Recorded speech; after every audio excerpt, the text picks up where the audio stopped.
বাঁশি রবীন্দ্রনাথ ঠাকুর। কিনু গোয়ালার গলি, দোতলা বাড়ির লোহার গড়াদের দেওয়া একতলা ঘর, পথের ধারে লোনাধরা দেওয়ালেতে মাঝে মাঝে ধসে গেছে বালি, মাঝে মাঝে শ্যাতা পড়া দাগ, মার্কিন ধানের মার্কা, একখানা ছবি সিদ্ধিদাতা গণেশের দরজার পরে আটা। আমি ছাড়া ঘরে থাকে আরেকটা জীব, এক ভাড়াতেই সেটা টিকটিকি। তফাৎ আমার সঙ্গে এই শুধু, নেই তার অন্যের অভাব। বেতন 25 টাকা, সদাগরি আপিসের কনিষ্ঠ কেরানি, খেতে পাই দত্তদের বাড়িতে। ছেলেকে পড়িয়ে শিয়ালদা স্টেশনে যাই, সন্ধ্যাটা কাটিয়ে আসি। আলো জ্বালাবার দায় বাঁচে, ইঞ্জিনের ধস ধস, বাঁশির আওয়াজ, যাত্রীর ব্যস্ততা, গলির হাঁকাহাঁকি। 10:30 বেজে যায়। তারপরে ঘরে এসে নিরালা নিঝুম অন্ধকার। ধলেশ্বরী নদীটির তীরে পিসিদের গ্রাম, তার দেওরের মেয়ে। অবাকের সাথে তার বিবাহে ছিল ঠিকঠাক, লগ্ন শুভ, নিশ্চিত প্রমাণ পাওয়া গেল। সেই লগ্নে এসেছি পালিয়ে। মেয়েটা তো রক্ষা পেল, আমিও তথৈবচ। ঘরে তো এলো না সে তো, মনে নিত্য আসা যাওয়া, পরনে ঢাকাই শাড়ি, কপালে সিঁদুর, বর্ষা ঘনঘোর, ট্রামের খরচা বাড়ে। মাঝে মাঝে বাইনেও কাটা যায়।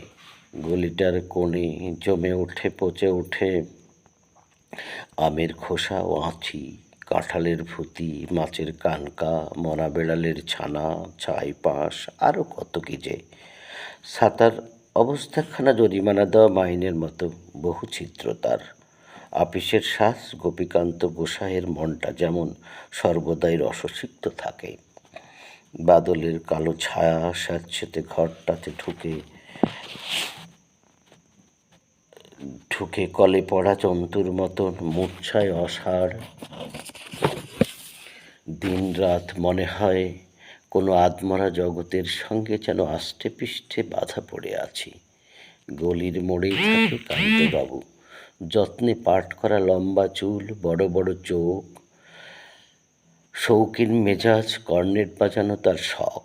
মাঝে মাঝে সুর জেগে ওঠে এ গলির বীভৎস বাতাসে, কখনো গভীর রাতে, ভোরবেলায়, আলো অন্ধকারে, কখনো বৈকালে ঝিকিমিকি আলো ছায়। হঠাৎ সন্ধ্যায় সিন্ধু বারোয়ায় লাগে তান, সমস্ত আকাশে ভাসে অনাদিকালের বিরহ বেদনা। তখনই মুহূর্তে ধরা পড়ে এই গলিটা ঘোর মিছে, দুর্বিষহ মাতালের প্রলাপের মতো। হঠাৎ খবর পাই মনে, আকবর বাদশার সঙ্গে হরিপদ কেরানির কোনো ভেদ নেই। বাঁশির করুণ ডাক বেয়ে ছেঁড়া ছাতা রাজছত্র মিলে চলে গেছে এক বৈকুণ্ঠের দিকে।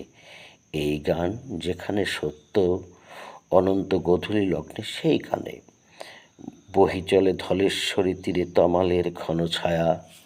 আঙ্গিনাতে যে আছে অপেক্ষা করে, তার পরনে ঢাকাই শাড়ি, কপালে